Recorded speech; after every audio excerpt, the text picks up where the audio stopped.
नमामीशमीशाननिर्वाणरूपं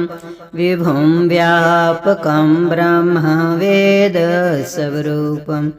निजं निर्गुणं निर्विकल्पं निरीहं चिदाकाशमाकाशवासं भजेयं निराकारमोङ्कारमूलं तुरीयं गिराज्ञानगोतीतमीशं गिरीशं करालं महाकालकालं कृपालं गुणागारसंसारपारं नतोऽहं तुषाराद्रिसङ्काशगौरं गम्भीरं मनोभूतकोटिप्रभाश्रीशरीरं स्फर्णमालिकल्लोलिनी चारुगङ्गा लसद्भालबालेन्दुकण्ठे भुजङ्गा चलत्कुण्डलं भ्रूसुनेत्रं विशालं प्रसन्नाननं नीलकण्ठं दयालं मृगाधीशचर्माम्बरं मुण्डमालं प्रियं शङ्करं सर्वनाथं भजामि प्रचण्डं प्रकृष्टं प्रगल्भं परेशम् अखण्डं यजं भानुकोटिप्रकाशम् त्रैशूलनिर्मूलनं शूलपाणि भजेयं भवानी पतिभावगम्यं कलातीतकल्याणकल्पान्तकारी सदा सज्जनानन्ददाता पुरारी चिदानन्दसन्दोहमोहापहारी प्रसीद प्रसीद प्रभो मन्मथारी न यावद् उमानाथ पादारविन्दं भजन्तीह लोके परे वा नारायणं न तावत् सुखं शान्ति सन्तापनाशं प्रसीद प्रभो सर्वभूताधिवासं न जानामि योगं जपं नैव पूजां नतोऽहं सदा सर्वदा शम्भुतुभ्यं जराजन्म दुःखघृतात्यप्यमानं प्रभो पाहि आपन्नमामीश शम्भो नमामीशमीशाननिर्वाणरूपं विभुं व्यापकं ब्रह्मवेदस्वरूपं निजं निर्गुणं निर्विकल्पं निरीहं चिदाकाशमाकाशवासं भजेयं निराकारमोङ्कारमूलं तुरीयं गिराज्ञानगोतीतमीशं गिरीशं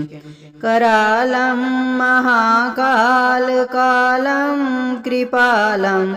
गुणागारसंसारपारं नतोऽहं तुषाराद्रिसङ्काशगौरं गम्भीरं मनोभूतकोटिप्रभाश्रीशरीरं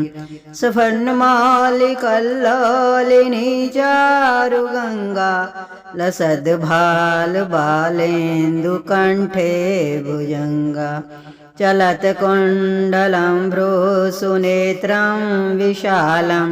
प्रसन्नाननं नीलकण्ठं दयालं मृगाधीशचर्माम्बरं मुण्डमालं प्रियं शङ्करं सर्वनाथं भजामि प्रचण्डं प्रकृष्टं प्रगल्भं परेशम् अखण्डं यजं भानुकोटिप्रकाशम् त्रैशूलनिर्मूलनं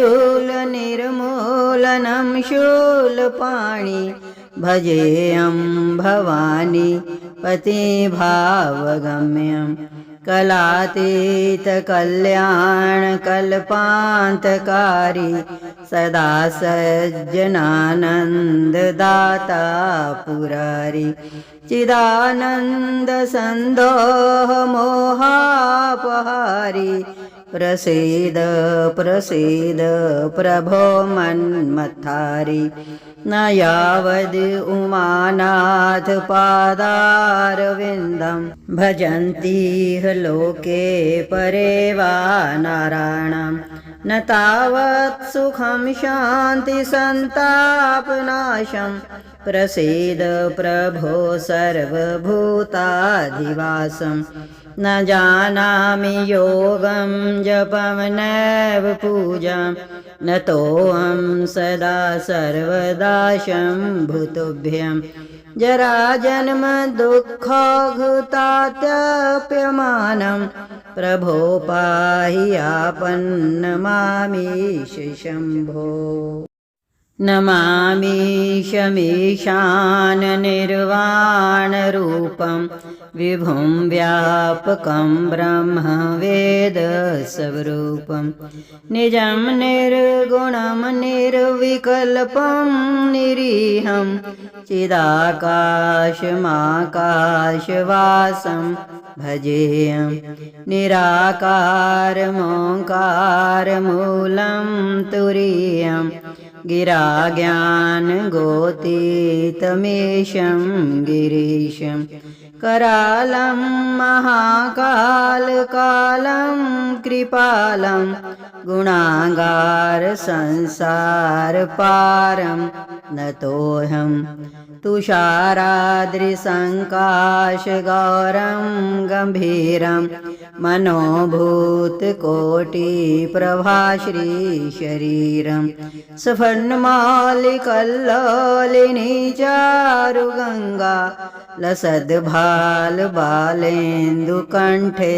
भुजङ्गा चलत्कुण्डलं भ्रूसुनेत्रं विशालं प्रसन्नाननं नीलकण्ठं दयालं मृगाधीशचर्माम्बरं मुण्डमालं प्रियं शङ्करं सर्वनाथं भजामि प्रचण्डं प्रकृष्टं प्रगल्भं परेशम् अखण्डं यजं भानुकोटिप्रकाशम् त्रैशूलनिर्मूलनं शूलपाणि भजेयं भवानी पतिभावगम्यं कलातीतकल्याणकल्पान्तकारी सदा सज्जनानन्ददाता पुरारी चिदानन्दसन्दोहमोहापहारी प्रसीद प्रसीद प्रभो मन्मथारी न यावद् उमानाथ पादारविन्दं भजन्तीह लोके परे वा नारायणं न तावत् सुखं शान्ति सन्तापनाशं प्रसीद प्रभो सर्वभूताधिवासं न जानामि योगं जपं नैव पूजां न तोऽहं सदा सर्वदा शम्भुतुभ्यं जराजन्म दुःखघृतात्यप्यमानं प्रभो पाहि आपन्नमामीश शम्भो नमामीशमीशाननिर्वाणरूपं विभुं व्यापकं ब्रह्मवेदस्वरूपं निजं निर्गुणं निर्विकल्पं निरीहं चिदाकाशमाकाशवासं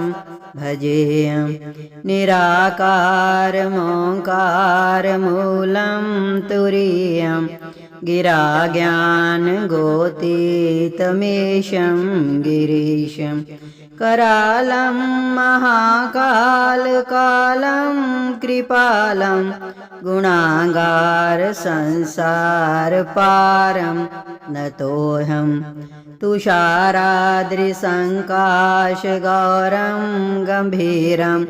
मनोभूतकोटिप्रभाश्रीशरीरं सफर्णमालिकल्लोलिनी चारुगङ्गा लसद्भालबालेन्दुकण्ठे भुजङ्गा चलत्कुण्डलं भ्रूसुनेत्रं विशालं प्रसन्नाननं नीलकण्ठं दयालं मृगाधीशचर्माम्बरं मुण्डमालं प्रियं शङ्करं सर्वनाथं भजामि प्रचण्डं प्रकृष्टं प्रगल्भं परेशम् अखण्डं यजं भानुकोटिप्रकाशम् त्रैशूलनिर्मूलनं शूलपाणि भजेयं भवानी पतिभावगम्यं कलातीतकल्याणकल्पान्तकारी सदा सज्जनानन्ददाता पुरारी चिदानन्दसन्दोहमोहापहारी प्रसीद प्रसीद प्रभो मन्मथारी न यावद् उमानाथ पादारविन्दं भजन्तीह लोके परे वा नारायणं न तावत् सुखं शान्ति सन्तापनाशं प्रसीद प्रभो सर्वभूताधिवासं न जानामि योगं जपं नैव पूजां न तोऽहं सदा सर्वदा शम्भुतुभ्यं जराजन्म दुःखघुतात्यप्यमानं प्रभो पाहि आपन्नमामीश शम्भो नमामीशमीशाननिर्वाणरूपं विभुं व्यापकं ब्रह्म वेदस्वरूपं निजं निर्गुणं निर्विकल्पं निरीहं चिदाकाशमाकाशवासं भजेयं निराकारमोङ्कारमूलं तुरीयं गिराज्ञानगोतीतमीशं गिरीशं करालं महाकालकालं कृपालं गुणागारसंसारपारं नतोऽहं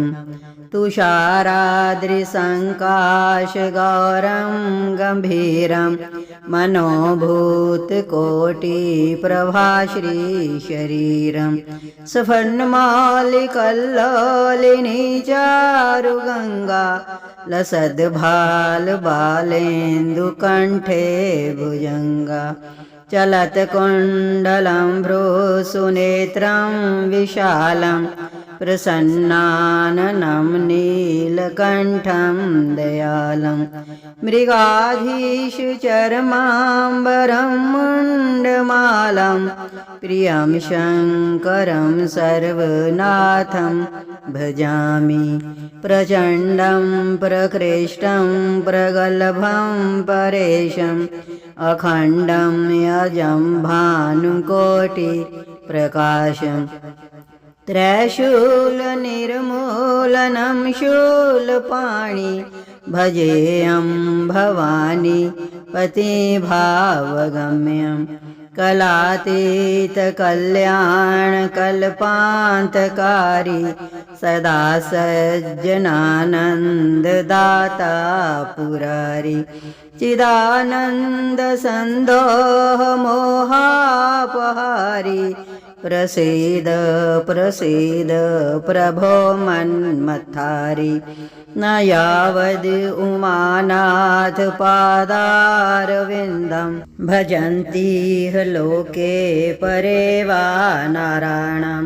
न तावत् सुखं शान्ति सन्तापनाशं प्रसीद प्रभो सर्वभूताधिवासं न जानामि योगं जपं नैव पूजां न तोऽहं सदा सर्वदा शम्भुतुभ्यं जराजन्म दुःखघृतात्यप्यमानं प्रभो पाहि आपन्नमामीश शम्भो नमामीशमीशाननिर्वाणरूपं विभुं व्यापकं ब्रह्म वेदस्वरूपं निजं निर्गुणं निर्विकल्पं निरीहं चिदाकाशमाकाशवासं भजेयं निराकारमोङ्कारमूलं तुरीयं गिराज्ञानगोतीतमीशं गिरीशं करालं महाकालकालं कृपालं गुणागारसंसारपारं नतोऽहं तुषाराद्रिसङ्काशगौरं गम्भीरं मनोभूतकोटिप्रभाश्रीशरीरं सफर्णमालिकल्लोलिनी चारुगङ्गा लसद्भालबालेन्दुकण्ठे भुजङ्गा चलत्कुण्डलं भ्रूसुनेत्रं विशालं प्रसन्नाननं नीलकण्ठं दयालं मृगाधीशचर्माम्बरं मुण्डमालं प्रियं शङ्करं सर्वनाथं भजामि प्रचण्डं प्रकृष्टं प्रगल्भं परेशम् अखण्डं यजं भानुकोटिप्रकाशं त्रैशूलनिर्मूलनं शूलपाणि भजेयं भवानी पतिभावगम्यं कलातीतकल्याणकल्पान्तकारी सदा सज्जनानन्ददाता पुरारी चिदानन्दसन्दोहमोहापहारी प्रसीद प्रसीद प्रभो मन्मथारी न यावद् उमानाथ पादारविन्दं भजन्तीह लोके परे वा नारायणं न तावत् सुखं शान्तिसन्तापनाशं प्रसीद प्रभो सर्वभूताधिवासं न जानामि योगं जपं नैव पूजां न तोऽहं सदा सर्वदा शम्भुतुभ्यं जराजन्म दुःखघृतात्यप्यमानं प्रभो पाहि आपन्नमामीश शम्भो नमामीशमीशाननिर्वाणरूपं विभुं व्यापकं ब्रह्म वेदस्वरूपं निजं निर्गुणं निर्विकल्पं निरीहं चिदाकाशमाकाशवासं भजेयं निराकारमोङ्कारमूलं तुरीयं गिराज्ञानगोतीतमीशं गिरीशं करालं महाकालकालं कृपालं गुणागारसंसारपारं नतोऽहं तुषाराद्रिसङ्काशगौरं गम्भीरं मनोभूतकोटिप्रभाश्रीशरीरं सफर्णमालिकल्लोलिनी चारुगङ्गा लसद्भालबालेन्दुकण्ठे भुजङ्गा चलत्कुण्डलं भ्रूसुनेत्रं विशालं प्रसन्नाननं नीलकण्ठं दयालं मृगाधीशचर्माम्बरं मुण्डमालं प्रियं शङ्करं सर्वनाथं भजामि प्रचण्डं प्रकृष्टं प्रगल्भं परेशम् अखण्डं यजं भानुकोटिप्रकाशम् त्रैशूलनिर्मूलनं शूलपाणि भजेयं भवानी पतिभावगम्यं कलातीतकल्याणकल्पान्तकारी सदा सज्जनानन्ददाता पुरारी चिदानन्दसन्दोह मोहापहारी प्रसीद प्रसीद प्रभो मन्मथारी न यावद् उमानाथ पादारविन्दं भजन्तीह लोके परे वा नारायणं न तावत् सुखं शान्ति सन्तापनाशं प्रसीद प्रभो सर्वभूताधिवासं न जानामि योगं जपं नैव पूजां न तोऽहं सदा सर्वदा शम्भुतुभ्यं जराजन्म दुःखघृतात्यप्यमानं प्रभो पाहि आपन्नमामीश शम्भो नमामीशमीशाननिर्वाणरूपं विभुं व्यापकं ब्रह्मवेदस्वरूपं निजं निर्गुणं निर्विकल्पं निरीहं चिदाकाशमाकाशवासं भजेयं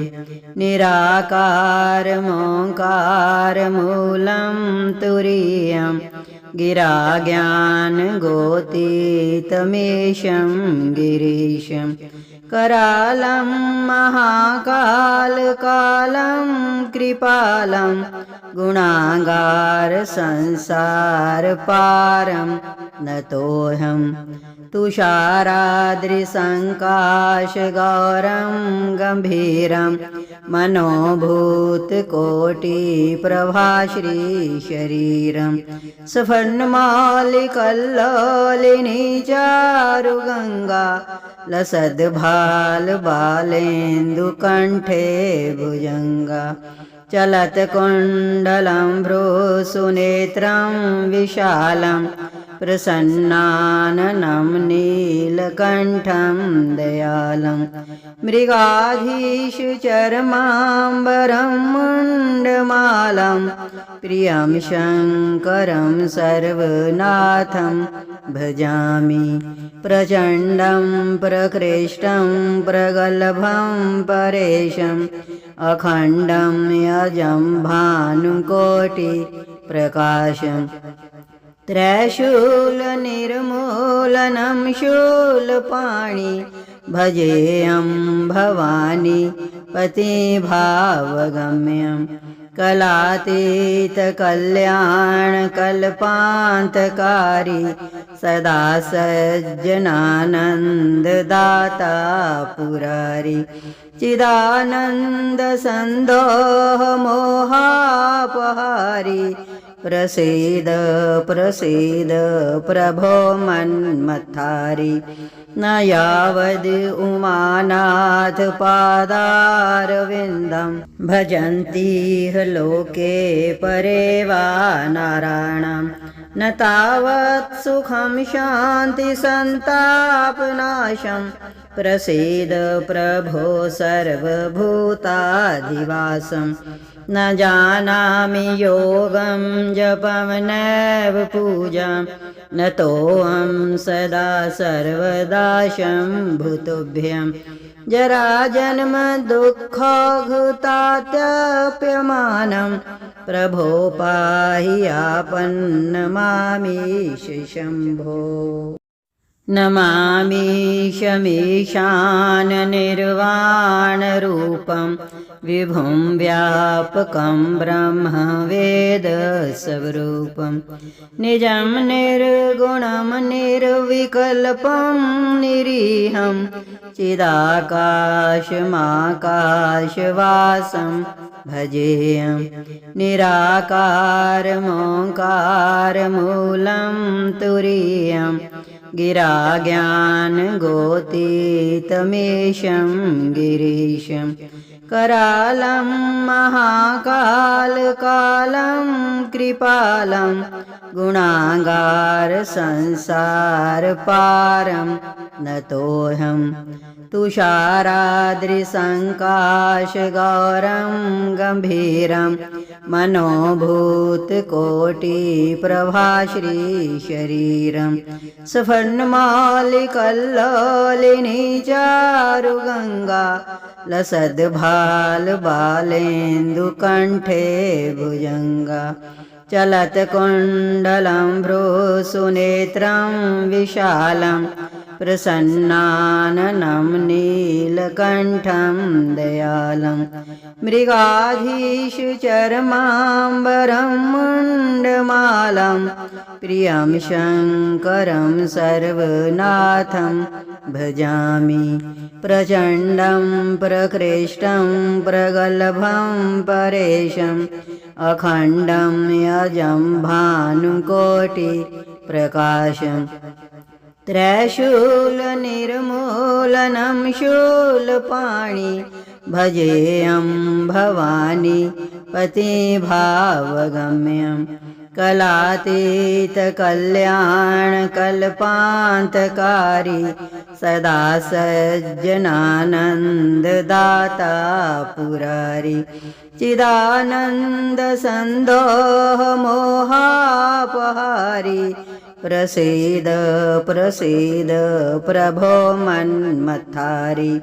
न यावद् उमानाथ पादारविन्दं भजन्तीह लोके परे वा नारायणं न तावत् सुखं शान्ति सन्तापनाशं प्रसीद प्रभो सर्वभूताधिवासं न जानामि योगं जपं नैव पूजां नतोऽहं सदा सर्वदा शम्भुतुभ्यं जराजन्म दुःखघृतात्यप्यमानं प्रभो पाहि आपन्नमामीश शम्भो नमामीशमीशाननिर्वाणरूपं विभुं व्यापकं ब्रह्मवेदस्वरूपं निजं निर्गुणं निर्विकल्पं निरीहं चिदाकाशमाकाशवासं भजेयं निराकारमोङ्कारमूलं तुरीयं गिराज्ञानगोतीतमीशं गिरीशं करालं महाकालकालं कृपालं गुणागारसंसारपारं नतोऽहं तुषाराद्रिसङ्काशगौरं गम्भीरं मनोभूतकोटिप्रभाश्रीशरीरं सफर्णमालिकल्लोलिनी चारुगङ्गा लसद्भालबालेन्दुकण्ठे भुजङ्गा चलत्कुण्डलं भ्रूसुनेत्रं विशालं प्रसन्नाननं नीलकण्ठं दयालं मृगाधीशचर्माम्बरं मुण्डमालं प्रियं शङ्करम्